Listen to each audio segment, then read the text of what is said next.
तो hey guys, Jaya की झंड ज़िंदगी में आप सबका फिर से स्वागत है। तो नीट के लिए मैंने कुछ मुफ्त के ज्ञान दिए थे। एक 11th बर्बाद स्टूडेंट जो कि मैं हूँ, उसने कुछ मुफ्त के ज्ञान दिए थे 11th स्टूडेंट के लिए।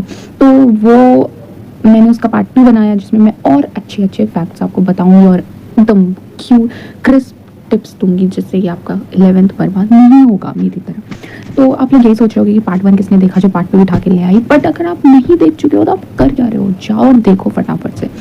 उसमें मैंने बताया था क्लासेस और टेस्ट के बारे में, तो इसमें मैं आपको बहुत कुछ बताने वाली हूँ, इसलिए पूरे वीडियो को देखना, ठीक है। ये सब अच्छे एडवाइस देने के लिए मैं आपसे बिल्कुल भी पैसे नहीं लूंगी, ये मुफ्त का है। बिकॉज आई नो चिल्लर तो नहीं होंगे आपके पास, राइट।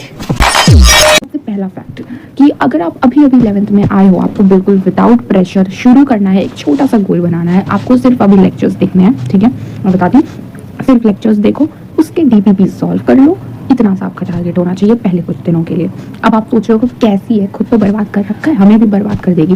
बट अगर आप 0 से शुरू करोगे तो ही आगे बढ़ोगे, अगर ज़्यादा से शुरू करोगे तो 0 पे ख़त्म करोगे। I am damn sure about this. Please इस बात को सीरियसली लेना। मैंने आपको पिछले वीडियो में भी यही बताया था कि आपको प्रेशर नहीं लेना है बिल्कुल भी, ठीक है। तो आप लोग बस ये करो कि अभी चिल करो, ठीक है।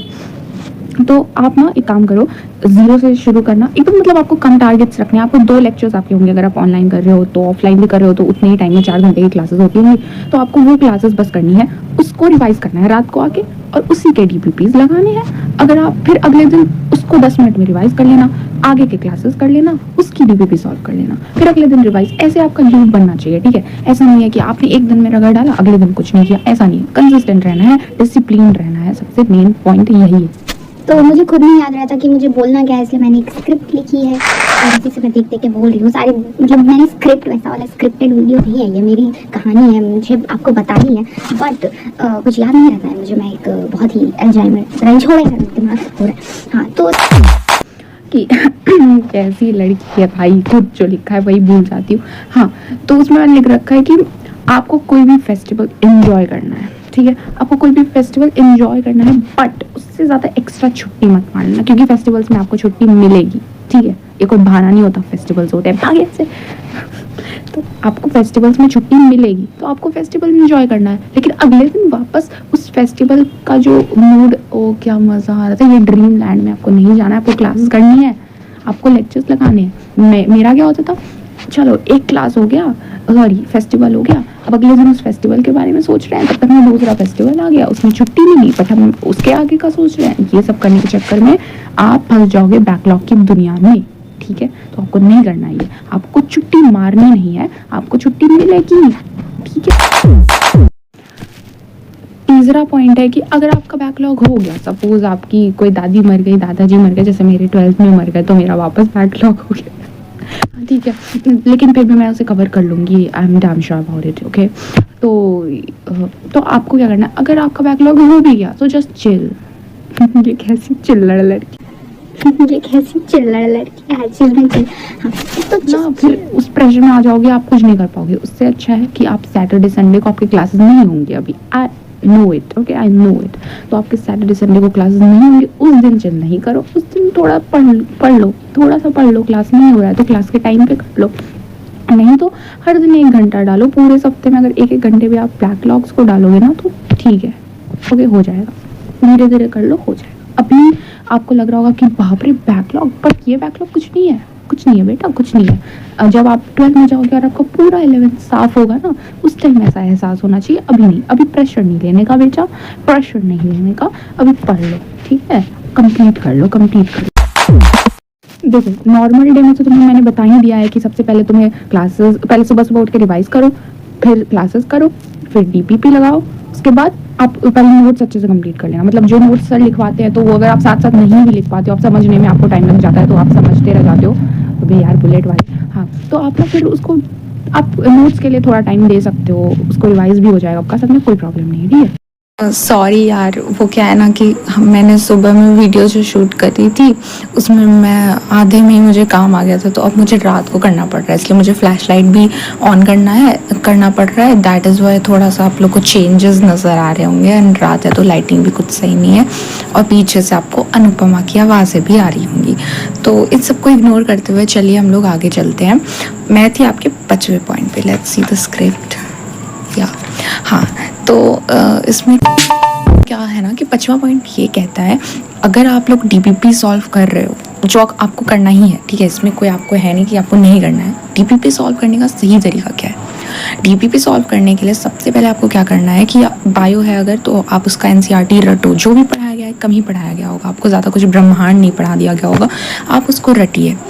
उसके बाद फिर आपको जैसे फिजिक्स केमिस्ट्री उसके नोट्स अच्छे से पढ़ लो पहले, उसके बाद आपको डीपीपी सॉल्व करना है। डीपीपी को आपको एज अ टेस्ट यूज़ करना है, मतलब आपको डीपीपी एकदम सब कुछ रिवाइज करके सब कुछ पढ़ लिख के उसके बाद ही आपको डीपीपी की तरफ बढ़ना है। ऐसा नहीं कि मजाक में चलो डीपीपी दे देते हैं। No, it's a wrong thing. मैंने ये गलतियाँ कर रही थी और मैं तो डीपीपी सॉल्व भी नहीं करती थी। आपको डीपीपी तो भाई करना ही चाहिए। अब टीचर्स जब आपको होमवर्क, मैं उस बच्ची हूँ जो कि टीचर जब होमवर्क देते थे तो मैं वो करती भी नहीं थी, बट आपको करना है यार। डीपीपी करो, टेस्ट की तरह उसको प्रिपेयर करो, उसके बाद आप उसको डीपीपी सॉल्व करो, तब देखना खुशी मिलेगी। एंड या एक पॉइंट मेरे जस्ट अभी दिमाग में आया, मैं स्क्रिप्ट में भी नहीं लिखा है, कि आप ना एक रिवॉर्ड रखो अपने लिए, कि आप अगर ये कंप्लीट कर लोगे तो आपको चॉकलेट मिलेगा। या मम्मी पापा को बोलो कि मम्मी आज मैंने ना, हाँ यार ये क्या हो रहा है, हाँ आज मैंने ना डीपीपी सॉल्व कर ली, अब प्लीज़ आप, अगर मैं ये कर लूँगी तो आप मुझे ये दीजिए। अपने एक पॉइंट ये भी था, इट्स माई 6th पॉइंट, जो कि ये मेरा नहीं है, ये MR सर है हमारे फिजिक्स में, फिजिक्स वाला में फिजिक्स पढ़ाते हैं। He is the greatest teacher, मतलब बहुत अच्छे पढ़ाते हैं, ठीक है। अगर आप लोग भी कोई फिजिक्स के टीचर ढूंढ रहे हो तो आप फिजिक्स वाला में आ सकते हैं। MR सर बहुत अच्छे पढ़ाते हैं, ठीक है। तो MR सर का ये पॉइंट था कि जब भी आपको कोई लेक्चर हो आपका, उसके बाद आपको एक बार थोड़ा सा 5-10 मिनट का ब्रेक ले लो। उसके बाद बिना कुछ देखे बिना कुछ पढ़े आप एक बार रिमाइंड करने की कोशिश करो। पहली बात तो आपको क्लासेस एकदम अच्छे से अटेंड करने हैं, एकदम अटेंटिवली अटेंड करने हैं। एंड उसके बाद आप एक पेपर, ब्लैंक पेपर ले लो, दिमाग में जो भी आ रहा है 5-10 मिनट के बाद, वरना आप थोड़ा सा मतलब प्रॉब्लम आ सकती है। 5-10 मिनट ब्रेक ले लो, पानी वानी पी लो, स्ट्रेच कर लो। उसके बाद आपको बैठ के ब्लैंक पेपर पे एकदम सही से लिखना है, कि दिमाग में जो भी आ रहा है भरते जाओ, ठीक है। और फाइनली आप देखो, मिलाओ कि आप क्या क्या लिख पा रहे हो, आपको क्या क्या दिमाग में आया। ये पहले 2 दिन आपके दिमाग में बिल्कुल नहीं आएगा, सर ने भी यही कहा था, हमारे साथ भी यही होता था।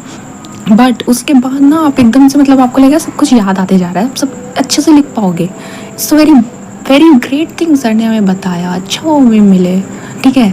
तो अच्छा फैक्ट था, इसलिए मैं आपके साथ भी शेयर कर रही हूँ, ठीक है। तो ये हमारा था 6th पॉइंट।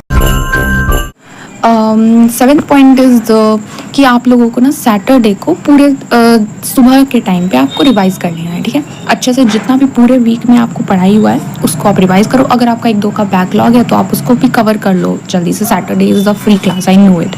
तो आप लोग कर लो उसको, पूरे वीक में जितना भी पढ़ाई हुआ है उसको आप रिवाइज़ कर लो सैटरडे को, बस और कुछ मत करना।